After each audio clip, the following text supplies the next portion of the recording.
Aleluia. Bendito jovens ao Senhor. Vamos ver os jovens, bom essa palavra, né? Vamos falar sobre o amor ali. Hoje eu estava na porta da oficina, chegou um irmão e um moço ali, entregador, e nós falamos sobre o amor. E não é uma certa feita, um moço disse para mim assim, um moço nem era crente, nem católico, era espírita até, ele disse assim, você sabe que muito ser humano mente? Eu disse para ele assim, por quê? Porque ele fala assim, eu amo fulano. Eu falei, isso é mentira? Ele falou, porque às vezes ele usa droga, ele usa bebida, ele fuma, você não ama nem a si mesmo, não se cuida de si mesmo, como ele pode falar que ama outra pessoa? Eu falei, até um certo ponto, uma certa verdade, né? A pessoa falar que ama o próximo, ele não cuida de si mesmo. Mas a Bíblia diz que o crente não é diferente, porque tem o Espírito Santo, aleluia. E quando acontece alguma coisa com algum membro da igreja, todo o corpo sente, porque é ligado em Cristo Jesus, aleluia, nosso Salvador, aleluia. Conjunto, louvando o nome do Senhor, logo após ter devolvido a direção do culto ao nosso pastor Maurício. Eliezer, vem cá, pai, a gente vai aqui fazer aqui uma disciplina, me ajuda aqui, moça.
a Deus. Meus queridos irmãos, a paz do Senhor Jesus. Amém. Estamos gratos a Deus por mais uma vez retornarmos a essa casa para adorá-lo, para bendizer o seu nome.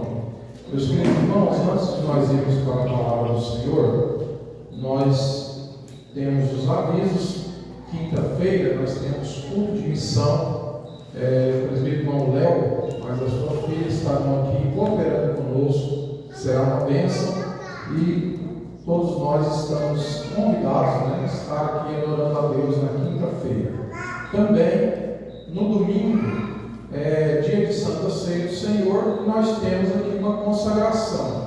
Para os irmãos que não se lembram, nós tínhamos projetado um mês vigília e o outro mês consagração, tá bom? Então nós estamos conseguindo, graças a Deus, fazer isso. O nosso líder geral da vigília é o presbítero irmão Raio, Tawane, e o nosso líder da consagração é o diácono, aliás, o operador irmão Edmilson, a irmã Fabrícia, estão à frente desse trabalho. Então, no domingo, consagração a partir das 9 horas. Nós vamos de 9 até as 13, é isso, irmão Edmilson? Depois tem um almoço abençoado para nós. Depois vai pedir fazer aquele negócio na quinta-feira, aqueles pedidos do negócio, ou você vai no particular para ouvir? Como é que vai ser? No grupo também. Isso, então tá. Os irmãos que quiserem dar carne assada, você também pode, né? Muito bem. O conjunto de jovens, o nosso líder de jovens está pedindo para vocês estarem aqui, porque nós vamos louvar, os jovens estarão louvando. Na consagração, o pastor Samuel do setor Jacutinga estará aqui para ministrar a palavra. O jovem, inclusive é bom a gente falar sobre isso. Os irmãos se lembram do jovem Vitor, um rapaz forte que canta abençoado. Ele deu uma sumida da congregação, não é porque ele quer, ele está estudando à noite e só tem tempo de ir na igreja agora no final de semana. Como a gente não tem culto no final de semana, por isso que ele está aí um pouco sumido, mas ele estará,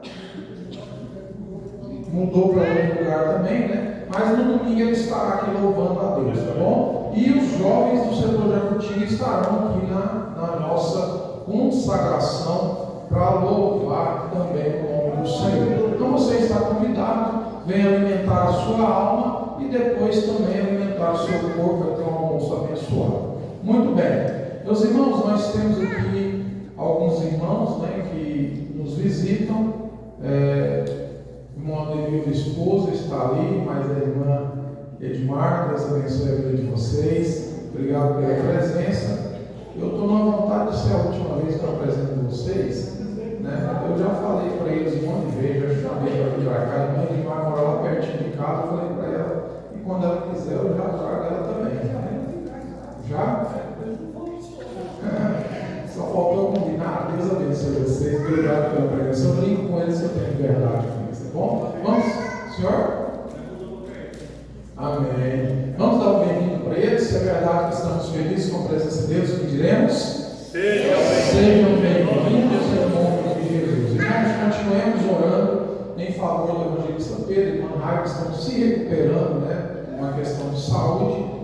Também uma justificativa do pastor de Novan em família, estavam trabalhando até agora em pouco, mandou uma mensagem para o pastor, eu não vou conseguir o culto, então nós estamos justificando a ausência deles, tá bom? Meus irmãos, vamos ficar em pé. No final nós temos algo a fazer, então nós vamos adiantar um pouco, nós temos algo a fazer no final e para nós, e tem um sorteio hoje também, né? É hoje o sorteio? Então temos o sorteio, temos que dar posse para alguns irmãos, então nós temos algo a fazer. Na nossa continuidade do estudo, as 7 igrejas do Apocalipse, nós vamos falar hoje sobre a igreja de Pérgamo, capítulo de número 2 de Apocalipse, versos de número 12 ao 17. Louvado seja o nome do Senhor. Apocalipse, capítulo de número 2, versos 12 ao 17. Enquanto isso, as crianças estão liberadas para suas salinhas. Bom? Louvado é o nome de Jesus. Amém, minha filha. encontraram? Os irmãos que não viram ainda, nós criamos a nossa página no YouTube, página da Igreja Assembleia de Deus, Congregação Jardim Paraíso. Para quê? Para quando nós tivermos nossas festas, tivermos alguns estudos como esse, nós gravarmos os vídeos e os irmãos poderem acessar lá também. Depois vocês entrem lá, a Demissão Jardim Paraíso, curte, hype. Eu falei igual o jovem agora, né? É curtir, vai ser. Amém? Vamos ler? Diz assim, verso de número 12 a seguir: ao anjo da igreja em Pérgamo escreva: estas coisas diz aquele que tem a espada afiada de 2 gumes. Verso 13: conheço o lugar onde você mora, que é o lugar onde está o trono de Satanás.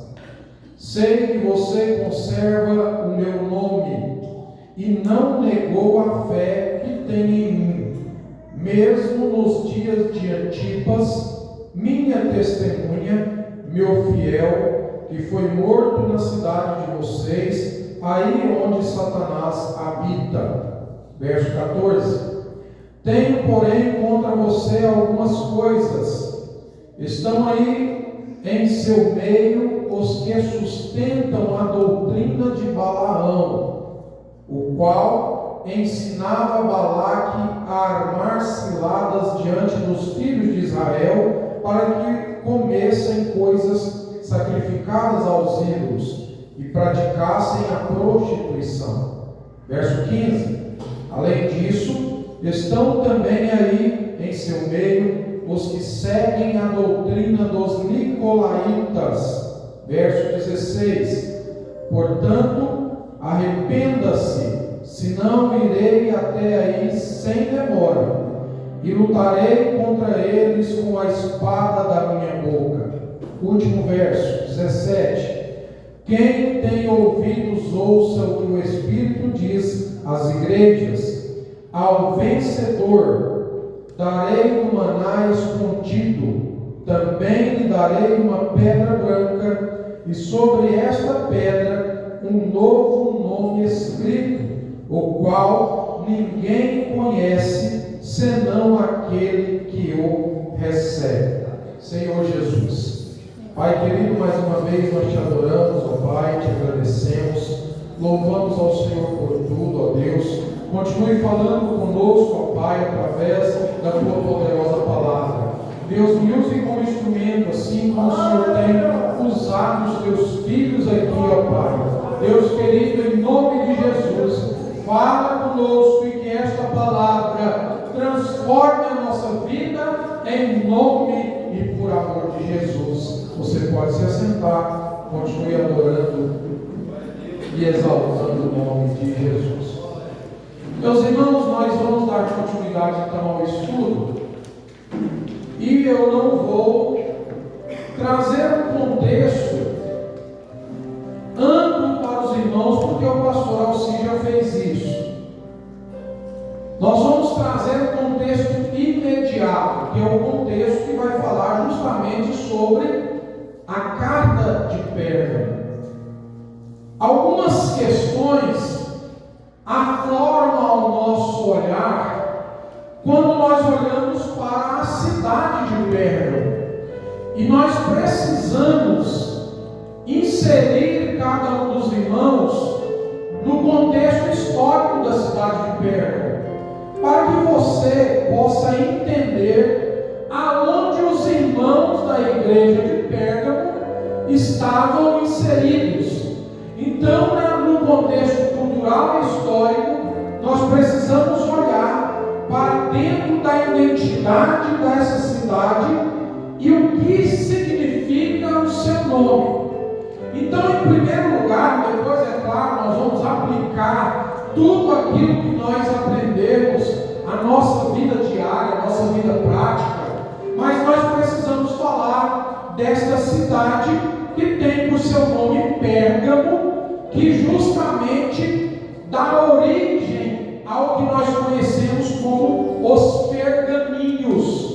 Os pergaminhos, que eram a pele de um animal onde era escrito as Sagradas Escrituras, dá origem então à cidade de Pérgamo, aos pergaminhos. Por quê? Porque na cidade de Pérgamo, irmãos, existia uma biblioteca muito grande. Pérgamo era uma cidade intelectual, era uma cidade, para os irmãos entenderem, grega, muito intelectual, mas que estavam vivendo sob o domínio romano já há mais de 200 anos. Então Pérgamo era uma cidade intelectual grega, inserida num contexto idólatra, com muitos deuses gregos no panteão grego e também no panteão romano, porque Roma também tinha os seus inúmeros deuses. E também, para nós lembrarmos para os irmãos, a Roma tinha em sua característica colocar as pessoas que estavam morando sob os seus domínios, dizendo para elas que elas precisavam adorar a César, adorar a religião romana, adorar a liderança romana. Então nós estamos falando de uma cidade em que estava oprimida pelas lideranças, estavam oprimidos pelos vários deuses do panteão romano e grego, e a igreja de Cristo estava inserida justamente nessa cidade. Para que os irmãos entendam, quando nós formos ministrar, entrar no texto para os irmãos entenderem. Uma outra questão importante: a palavra Pérgamo, no seu original, significa casada ou casado. É por isso que nós temos Pérgamo como a igreja tida como a igreja casada com o mundo. Por quê? Porque eu disse para os irmãos que a liderança religiosa, a liderança de Roma, exigia dos seus moradores que eles também adorassem a César, também adorassem os seus deuses, também adorassem ao panteão grego, porque lá existia um templo dedicado a Zeus, um deus grego, o deus do trovão. E de vez em quando você aí está assistindo um filme de heróis e vê lá o deus do trovão, você acha aquilo bonito, aquilo vem do deus grego Zeus. É só uma cortina de fumaça e você fica achando bom vendo o filme Thor, é o deus do trovão. Só para você entender o contexto que a gente está inserido. Quando nós olhamos então para esta origem, a igreja casada com o mundo, nós vamos ter Jesus reprovando uma igreja que adorava a Deus, mas cedia, fazia concessões também para adorar a César, também para adorar a Zeus, também para adorar a deusa Afrodite, também para adorar os deuses do panteão romano e grego. É por isso que Jesus está aqui, depois de fazer elogios à igreja de Pérgamo, também dizendo para ela que ela é uma igreja casada com o mundo e ele abomina essas coisas. Para os irmãos entenderem então o contexto terrível que esta igreja estava vivendo. Por quê? Porque quem é o noivo da igreja, irmãos? O noivo da igreja é Jesus Cristo. Então não pode acontecer de a igreja que já tem noivo se casar com o mundo. Isso se constitui adultério espiritual. Então Jesus está batendo na igreja de Pérgamo, e nós vamos entrar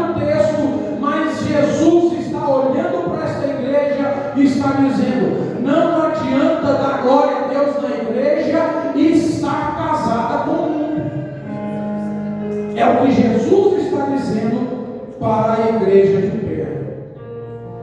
Muito bem, alguém dos irmãos vão, por favor, ficar atentos para você ler em voz alta um texto que nós pedimos para vocês lerem.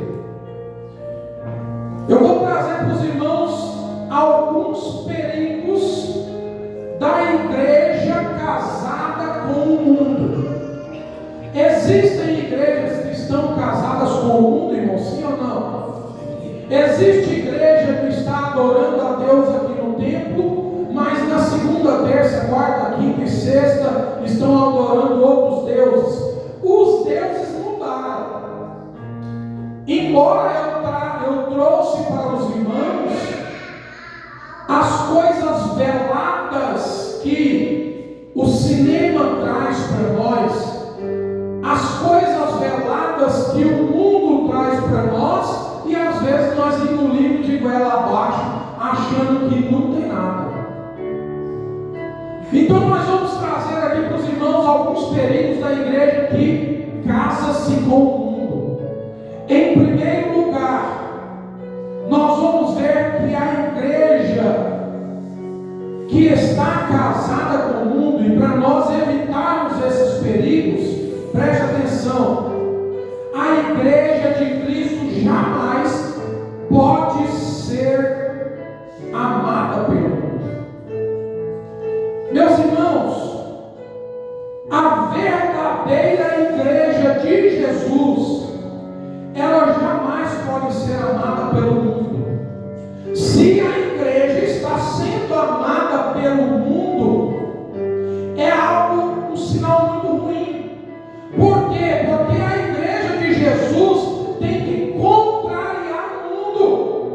A igreja de Cristo tem que andar na contramão do mundo. A igreja não pode ser amada pelo mundo. O mundo não pode olhar para a igreja e ver, nossa, que legal, que igreja abençoada. Não, o mundo tem que olhar para a igreja e perseguir a igreja, porque nós estamos na contramão do mundo. Então a igreja jamais pode ser amada pelo mundo. Segundo, a igreja jamais pode se conformar com o mundo. Alguém lê para a gente Romanos 12:2. Bem alto e bem rápido, irmãos. Eu sei que você vai ficar atento à palavra. Romanos 12:2. A igreja jamais pode se conformar com o mundo. Não vos conformeis com este mundo, mas transformai-vos pela renovação do vosso entendimento, para que experimenteis qual seja a boa, agradável e perfeita vontade de Deus. Muito bem, então um dos perigos da igreja casada com o mundo é se conformar com o mundo. Irmãos, nós precisamos a todo custo não se conformar com o mundo. E o que é se conformar? É se moldar aos ditames do mundo. Então a igreja que não se casa com o mundo, ela de maneira nenhuma se conforma com o mundo. Perigos da igreja que se casa com o mundo é ela se conformar com o mundo, achar que está tudo certo, achar que está tudo bem. Terceiro, João capítulo 1 João, primeira carta de João, capítulo 2, verso 15. Olha aí outro perigo da igreja que se casa com o mundo.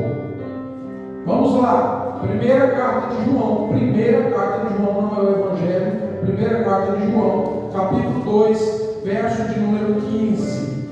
Rapidinho para a gente, irmãos. Quem achou pode ler.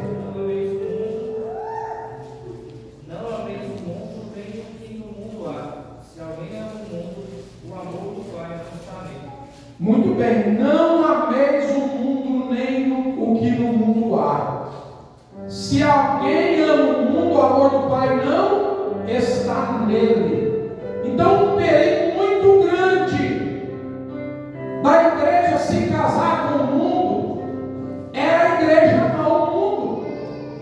E o texto é claro, quando a igreja ama o mundo, o amor do Pai não está nele.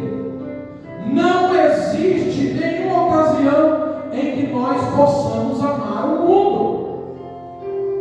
Não existe ocasião, irmãos, em que nós amemos o carnaval. Não existe ocasião em que nós amemos a festa junina. Muito que alguém por aí só pôs o nome na frente e está dizendo, é festa junina gospel. Aí gospel pode. Então nós não devemos de maneira nenhuma amar o mundo, porque essas coisas são as coisas do mundo. E se nós amarmos o mundo, o amor do Pai não está em nós. Outra questão. Provérbios 14, 12. Alguém lê rapidinho para a gente. A igreja hoje, irmãos, tem tido, infelizmente, muito disso aqui na igreja. Colocar um nome bonito. E eu vou falar para vocês qual que é o nome. Vamos lá, Provérbios 14, 12. Há caminho que ao homem parece direito, mas o fim dele são os caminhos da morte. Hoje colocaram um nome bonito, chamando de ecumenismo. O que é o ecumenismo, pastor? O ecumenismo são todas as religiões querendo se atrelar, dizendo que estão se aliando contra o inimigo. E aí, no meio desse alinhamento que várias religiões querem, nós adentramos no meio disso tudo, estamos nos alinhando com o mundo, porque nem toda religião leva a Deus. Tem muita religião por aí levando para outro lugar, como já diziam os antigos, para o céu da boca da onça. Então, aliar-se com o mundo, o ecumenismo, no Antigo Testamento, Israel era reprovado todas as vezes que Israel tinha uma ordem de Deus: não se junte com eles, é para matar todo mundo, não se junte. Israel casava com os pagãos. O que acontecia? Acontecia uma mistura. Foi assim que Acabe se casou com Jezabel. E quando tem mistura, tem ecumenismo religioso. Quando tem essa mistura, é perigoso, é perigoso. Tem gente por aí, irmãos, que está trazendo tanto pregador que ele não sabe nem de onde que é. É de outra religião, vai pregar outra coisa para nós, coisas que não se devem. E a gente, o que acontece com quem come comida estragada? Diz aí para mim. Infecção intestinal. Comeu comida estragada, dá infecção intestinal, vai parar no hospital e dá problema para nós. Então nós não devemos aliar-nos com o mundo. Se o pastor Maurício colocar água e colocar óleo aqui, o que vai acontecer, irmãos? Se mistura.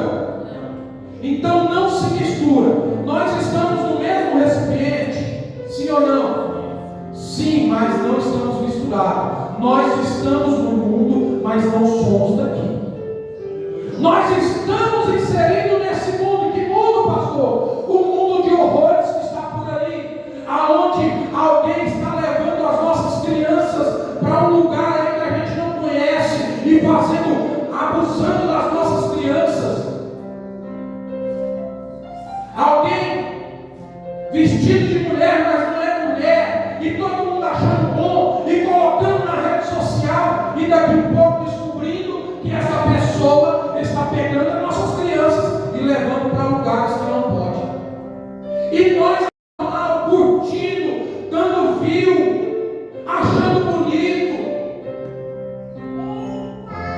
Não devemos se aliar com o mundo. Mais um pouquinho dos perigos, ainda vamos entrar no texto, misericórdia dessa igreja. Não devemos parecermos com o mundo.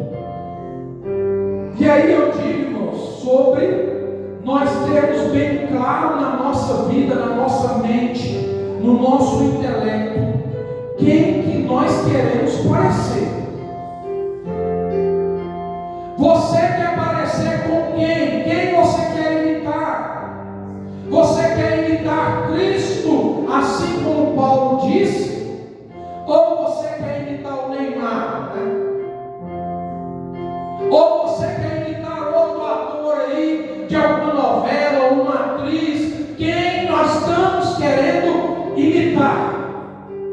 Jesus Cristo de Nazaré é o espelho, é o exemplo, é o maior exemplo da igreja, é Jesus Cristo de Nazaré. E tem muita gente querendo imitar o mundo.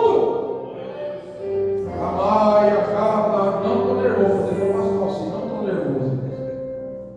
Mas tem muita gente, e quando a igreja se casa com o mundo, acontece isso, querendo se parecer com o mundo. E quem pega de referência? Qual é a referência do seu filho? A referência do seu filho são aqueles youtubers do cabelo pintado, jogando Roblox. Qual é a nossa referência? Vamos lá. A igreja também jamais pode querer imitar o mundo, que são as concessões, né? Nós estamos falando sobre isso. Quais são as concessões? As concessões, preste atenção, você já ouviu essa frase. A concessão justamente geralmente vem com essa frase: não tem nada a ver. Quem já ouviu essa frase aqui? Irmãos, cuidado. Isso aqui é perigoso. Não, pastor, não tem nada a ver. Geralmente concessão vem com a frase não tem nada a ver. E em nome de Jesus, eu quero te dizer aqui em alto e bom som: não tem nada a ver, pode te tirar do céu, viu?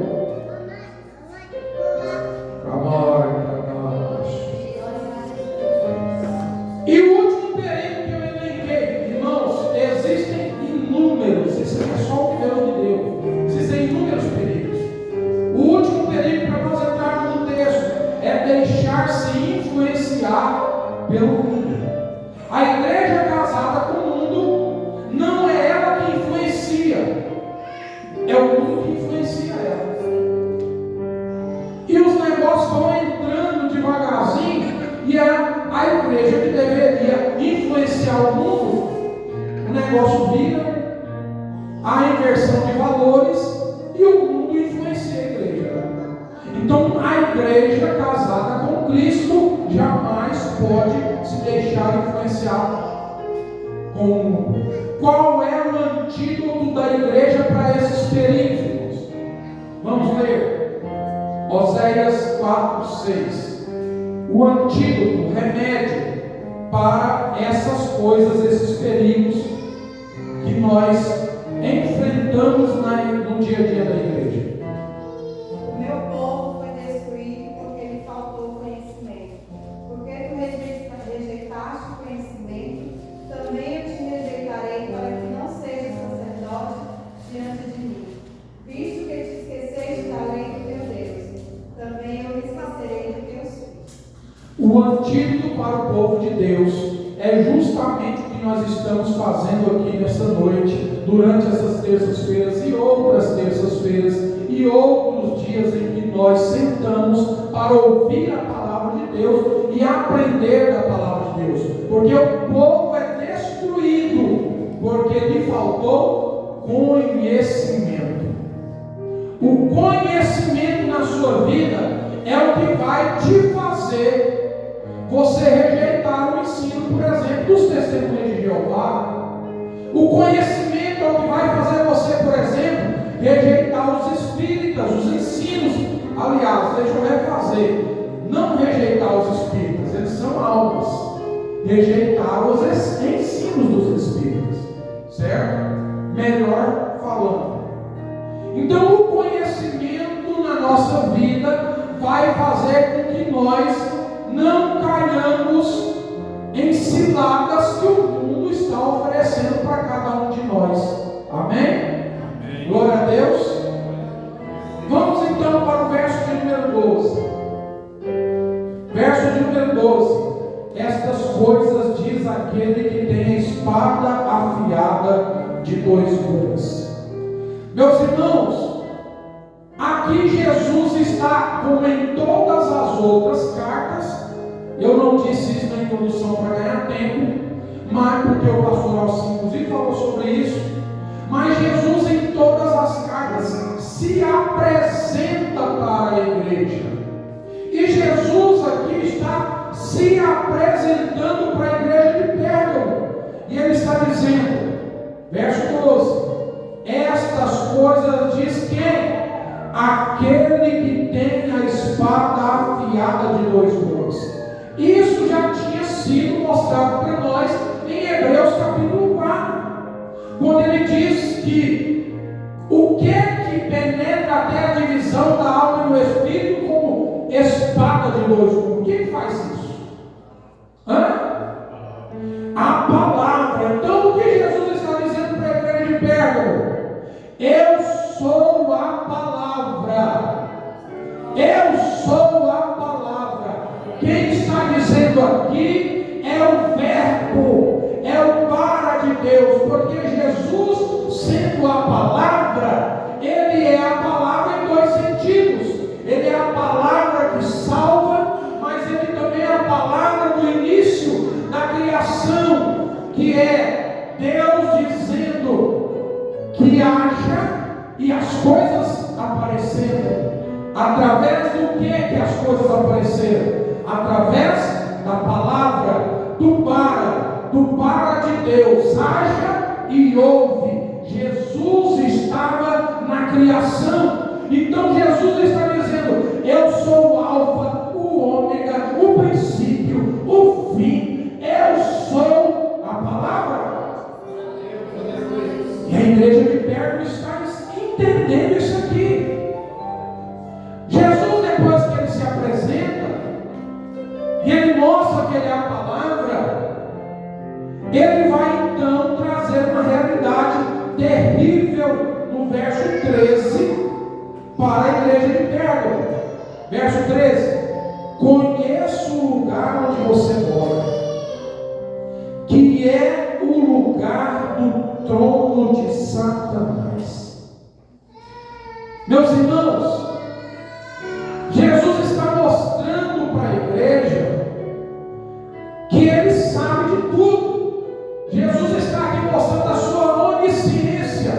E ele está dizendo, eu sei que vocês moram aonde habita o trono de Satanás. Eu disse para os irmãos que existem 2 pernas importantíssimas, que os estudiosos dizem que é onde está o trono de Satanás.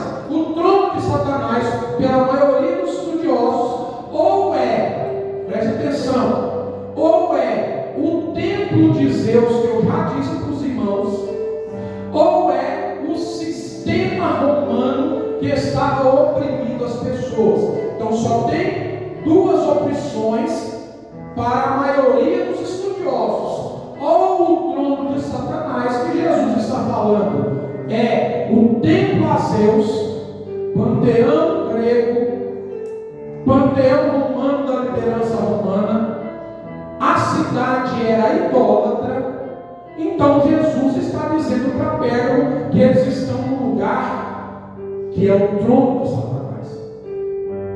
Irmãos, existem guerras espirituais e existem principados, potestades e lugares, você querendo entender ou não, que são mais propícios para as hostes infernais da maldade do que outros. Locais em que tem adoração a muitos santos, a muitos deuses de diferentes maneiras. E eu quero aqui só fazer um parênteses: deuses com D minúsculo, porque o Deus que eu sirvo e o Deus que você serve é Deus com D maiúsculo, é Deus todo-poderoso. Ele é o Jeová Rafá, Jeová Jireh, é o Deus todo-poderoso. Ele é o único Deus com D maiúsculo. Se você olhar na sua Bíblia e estiver escrito Deus com D minúsculo, é Deus falso, certo? Então, ele está dizendo aqui, eu sei que vocês moram nesse lugar, e eu sei que vocês conservam o meu nome e não negaram a minha fé. Olha o que Jesus está falando. Mesmo nos dias de Antipas, minha testemunha, meu fiel, que foi morto na cidade de vocês, aí onde Satanás habita. Jesus está elogiando Pérgamo. Está dizendo, Pérgamo, apesar de vocês morarem aonde Satanás habita, vocês não negaram o meu nome. Isso aqui, irmãos, é ensinamento para mim e para você, trazendo a aplicação para a nossa vida hoje. Onde você trabalha? Aonde você está inserido? Ah, pastor, eu não aguentei a mesa que foi posta porque eu estava lá na faculdade. Pastor, o senhor não sabe. Lá tem filosofia, pastor. Lá tem história, pastor. Lá fala-se tanto de tantas coisas. Lá tem gente que fuma maconha nas esquinas da faculdade. Lá tem gente que bebe toda hora. Tem gente que leva um calotinho dentro da mochila. Eu estou inserido e eu não aguentei e cedi. Jesus está quebrando isso aqui quando ele vai dizer: vocês estão aonde o trono de Satanás está, e vocês foram fiéis ao meu nome.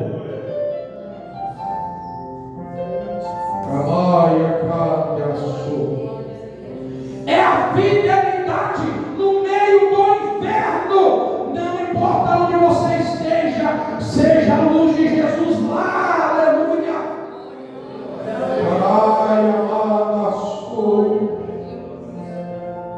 A cidade estava à mercê de Satanás, mas Jesus disse que eles eram fiéis.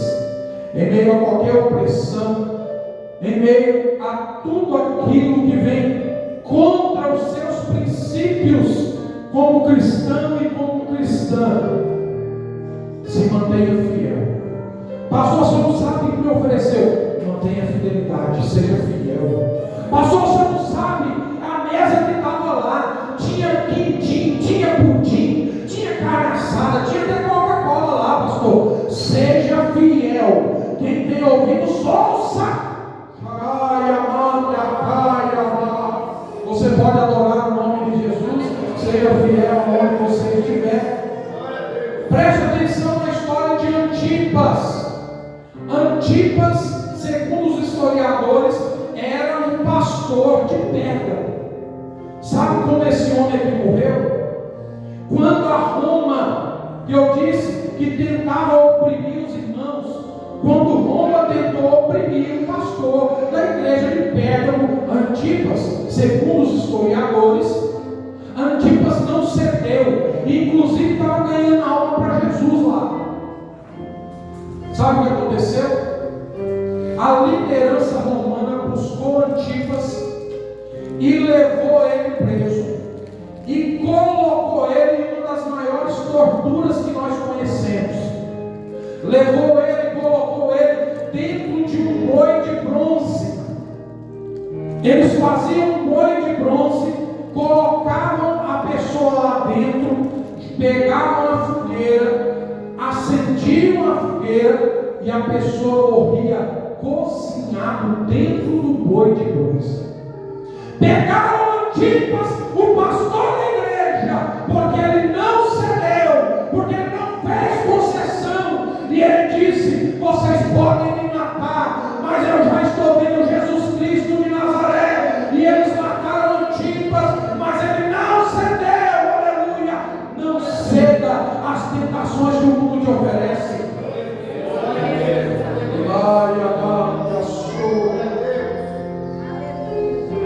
Irmãos, o inimigo tem mudado a sua tática. Antigamente o diabo vinha de fora, arrebentava com a igreja. Você via possessão demoníaca para todo quanto é lado. Sim ou não, irmãos? Irmãos mais antigos aí, era possessão demoníaca para todo lado. Mas o inimigo mudou a estratégia. Como que ele muda a estratégia? Verso de número 14: tenho, porém, contra você algumas coisas. Jesus tinha algumas coisas. Ah, pastor, mas eu errei, foi só essa coisinha aqui. Jesus tem contra Pérgamo algumas coisas. Não são muitas coisas, são algumas coisas. Eis que no meio de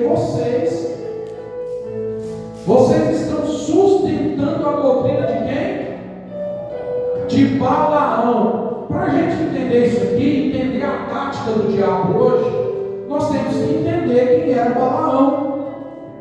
Nós vamos ser lançados lá para Israel quando Balaão queria amaldiçoar o povo de Deus.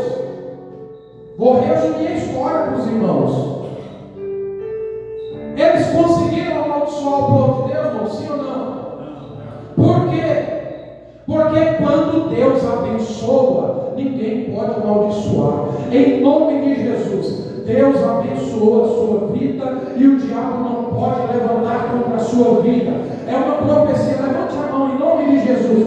Deus abençoa a tua vida e o diabo pode se levantar, mas ele vai se levantar para cair, porque o que Deus abençoou, o diabo não consegue e ninguém consegue amaldiçoar. Recebe esta palavra em nome de Jesus. O que Balaão aconselhou o inimigo a fazer? Não tem jeito de amaldiçoar esse povo. Deus abençoou, mas é o seguinte, tem um negócio aí, que se nós fizermos, não tem dar certo. O que é? Você vai no meio deles lá, devagarzinho, para não assustar, e dissemina prostituição, dissemina o ecumenismo, dissemina algumas coisas que com certeza o Deus de Israel vai obedecer. Se você fizer isso, Israel vai cair. E foi assim que o inimigo destruiu o povo de Israel, através do quê? De idolatria e de prostituição. Por que eu disse para os irmãos que o inimigo mudou a tática? Hoje ainda o inimigo não vem mais com cara de diabo mais, irmãos. Aquela máscara com um chifrinho, com aquela cara de monstro, possessão o tempo inteiro. O diabo não quer saber disso mais não. Porque quando entrar alguém possesso, eu já vou ver homens e mulheres de Deus aqui, já vai ver, já vai falar, sai em nome de Jesus e vai embora. Hoje ele entra e começa a disseminar no meio da igreja, e é fofoca, e é negócio daqui para lá, e é divisão no conjunto, e é não sei o que mais, e é meia verdade no meio das mentiras. Cita, vou falar bem baixinho para você escutar, cita até versículo bíblico.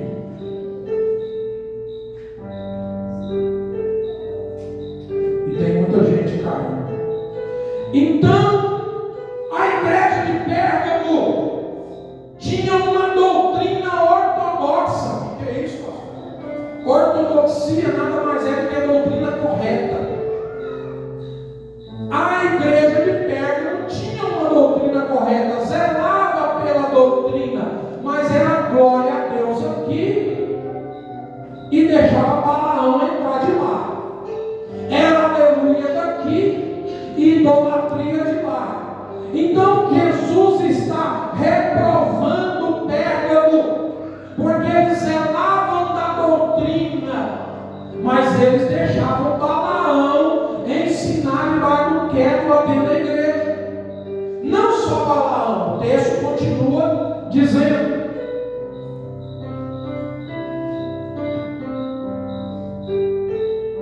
Além disso, estão também ali em seu meio os que seguem a doutrina dos nicolaítas.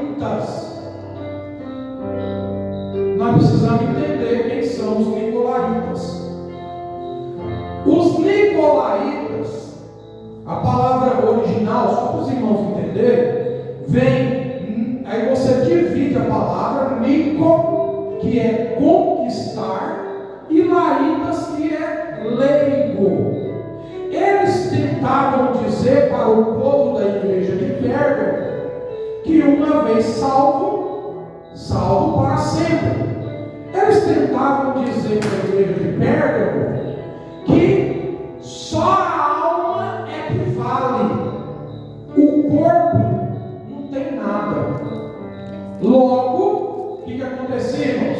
Se o meu corpo não peca, só a minha alma não, eu posso fazer o que eu quiser com o meu corpo. E aí, os nicolaítas estavam ensinando a igreja de Pérgamo, claro, alguns da igreja de Pérgamo, a se prostituírem, que não era pecado, a fazer qualquer coisa com o seu corpo, que não era pecado. Então, os nicolaítas estavam tentando tirar da mente da igreja que o que importava era o espírito, a alma e não o corpo. Amém? Então essas pessoas estavam dentro da igreja, ensinando os irmãos da igreja. E Jesus está reprovando esta igreja por causa das práticas dessa igreja. E é como eu disse para os irmãos: se você está aqui dando glória a Deus, aleluia, mas lá fora a sua atitude não condiz com olhar para você e dizer que você é crente, Jesus está nos reprovando se nós fizermos assim. Então, nós vamos rompendo aqui para nós finalizarmos, já está quase acabando. Vamos para o verso de número 16. Olha o que Jesus então vai dizer para a igreja de Pérgamo. Jesus está trazendo o problema de Pérgamo. Primeiro, ele se apresenta como para todas as igrejas. Ele mostra os elogios da igreja, o que eles faziam de bom. Depois ele apresenta o que eles estão fazendo de mal.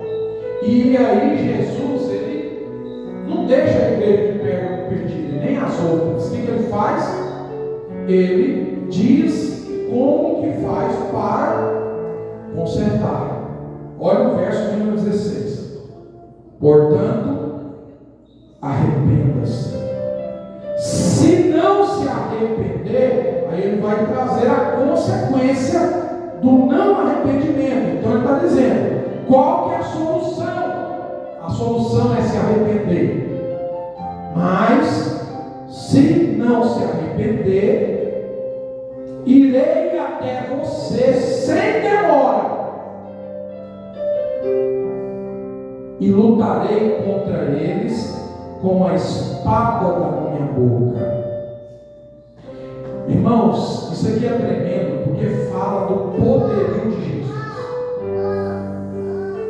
Jesus não precisa nem guerrear, ele vai lutar só com a espada da boca. Mas ele vai fazer isso se eles não se arrependerem. Então Jesus está dizendo, o segredo é o arrependimento. O segredo é voltar atrás. O pastor Alci disse aqui semana passada que arrepender-se está ligado no original a dar meia volta, a fazer uma conversão. Eu estou vindo para cá e volto para cá. Arrepender-se é mudar de direção. E todo mundo que se arrepende, Deus tem vitória. Todo mundo, pastor, fez algo errado, fez, acontece. Qual é o segredo? Se arrepender. Se arrepender, Jesus, segundo a palavra de Deus, diz que aquele que confessa e deixa, alcança misericórdia.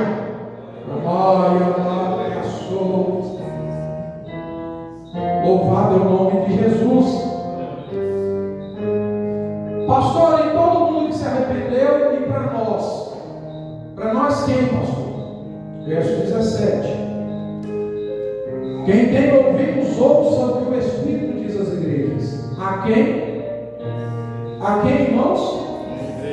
Ao vencedor. Ao vencedor darei do maná escondido. Também lhe darei uma pedra branca. Sobre esta pedra um novo nome escrito, o qual ninguém conhece.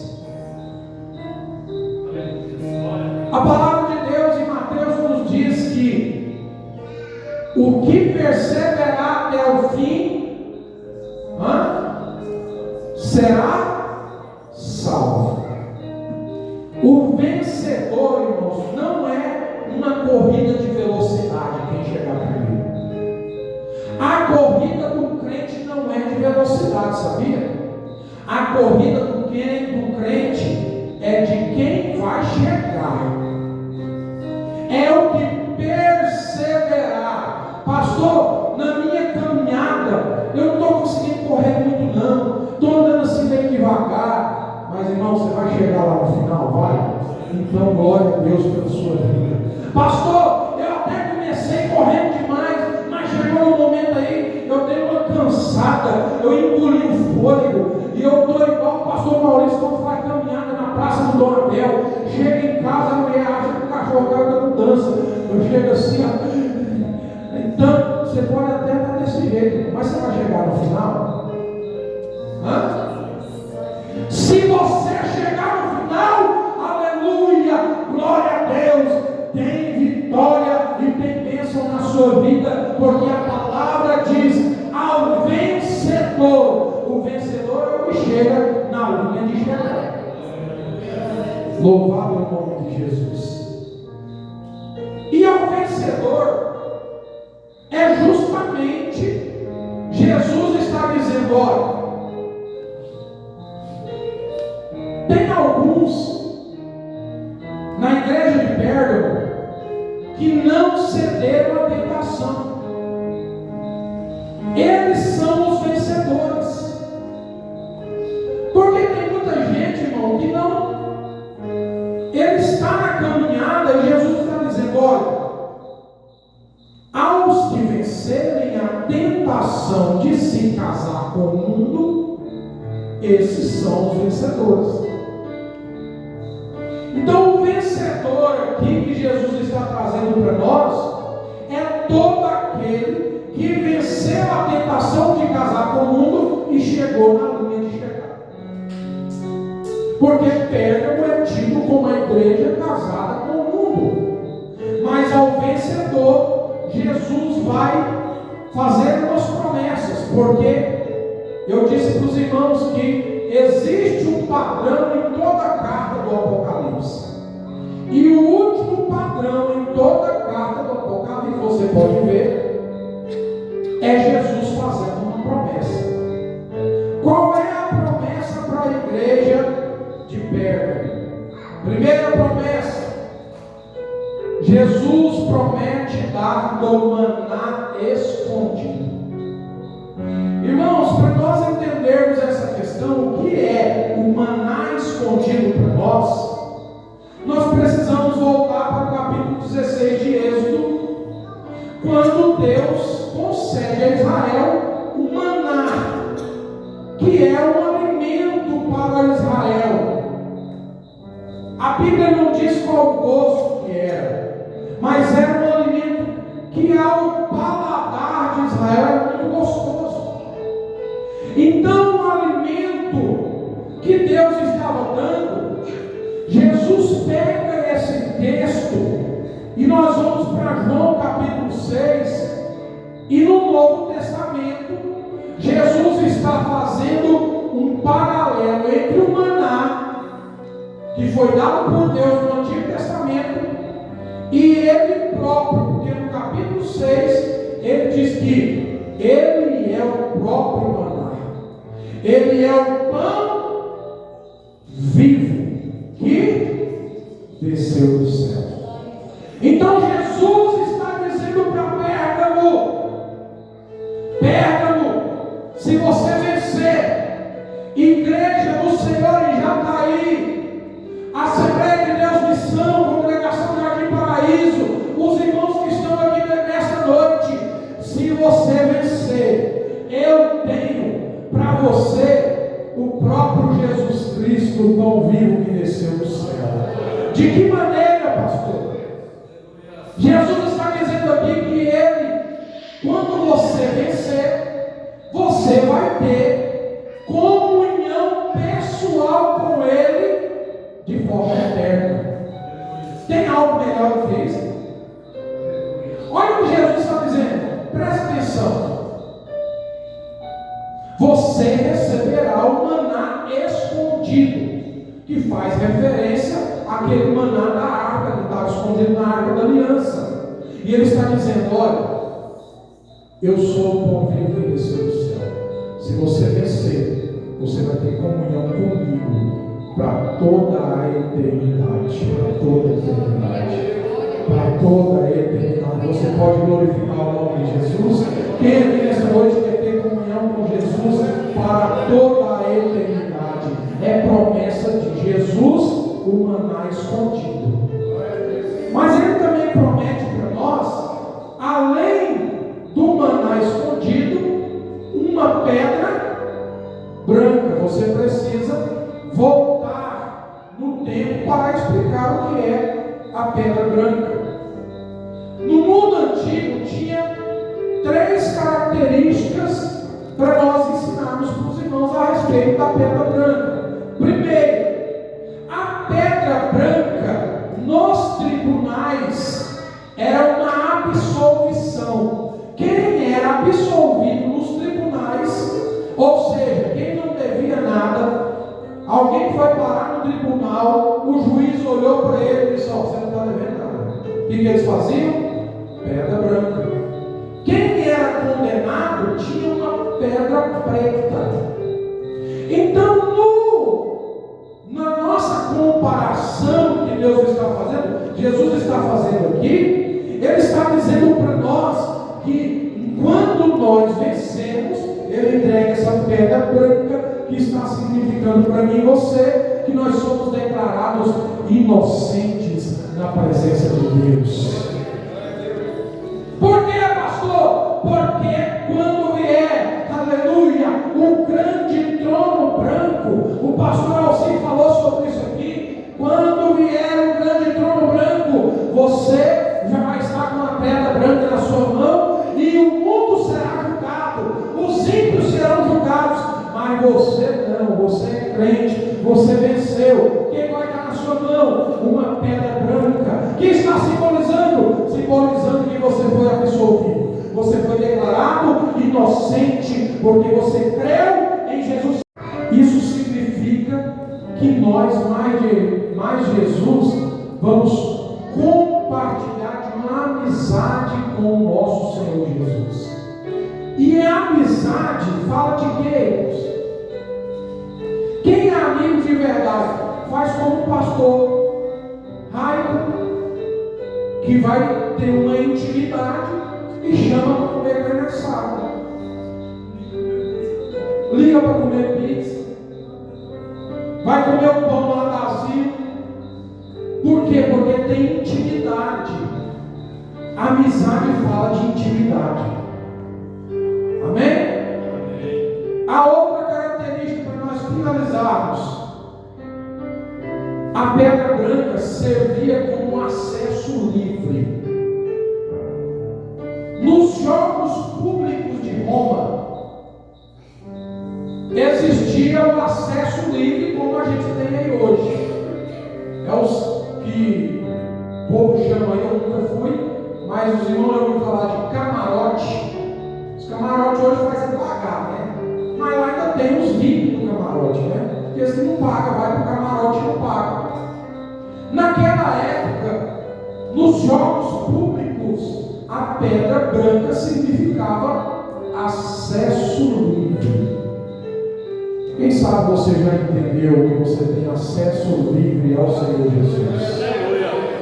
Louvado é o nome de Jesus. Ao vencedor tem maná escondido e tem pedra branca. Você pode adorar o nome de Jesus? Nós temos acesso livre ao trono da graça. É só o vencedor, irmãos. As pessoas do mundo querem até ter, mas eles não têm. É só o vencedor. Então nós vamos concluir aqui, irmãos, que nós não podemos jamais ser como a igreja de perto no sentido de estar casados com o mundo. Nós podemos, com certeza, adorar ao nosso Deus de forma constante, mas jamais fazendo concessões ao mundo, amando o mundo, aliando-se com o mundo, porque nós somos igreja de Cristo. E se nós fizermos isso, nós temos certeza, Deus nos prometeu, Jesus prometeu para nós que nós vamos morar com Ele no céu. Louvado é o nome de Jesus. Você pode glorificar a Deus por esta palavra? Vamos ficar em pé em nome de Jesus. Nós precisamos perguntar aqui nessa noite para nós mesmos: nós temos sido influenciados pelo sistema romano, pelo sistema grego de idolatria, de liderança. Como tem sido a nossa vida? Faça uma reflexão com você mesmo, para que nós possamos adorar a Deus em espírito e em verdade e entendermos que Ele tem grandes coisas para a nossa vida. Então vamos orar, agradecer a Deus, e vocês vão se assentar só um pouquinho. Eu vou passar só uns 3 minutinhos, porque nós temos algo para fazer aqui. Vamos orar? Senhor Jesus. Pai querido, nós te agradecemos, ó Deus, ó Pai querido, por esta palavra, por nos alertar, ó Deus, que nós não podemos jamais, ó Deus querido, ser a igreja casada com o mundo. Pai, nos livre, ó Pai querido, nos encoraje, ó Deus querido, nos faça, ó Deus, não fazer concessões ao mundo, a rejeitar os pratos que têm sido colocados à frente da tua igreja. Pai querido, porque nós sabemos que o Senhor tem vitória para a tua igreja, o Senhor tem promessa, ó Deus querido, para os vencedores. E eu creio, ó Pai, que aqui nesta noite só temos vencedores de Jesus. Eu creio que aqui nesta noite tem pessoas que decidiram, ó Pai, ó Senhor, não conceder ao mundo, se arrependerem se tiverem feito isso, e ó Pai, serem vencedores para ir morar no céu. Ó Deus, eu agradeço ao Senhor por tudo, em nome do Senhor.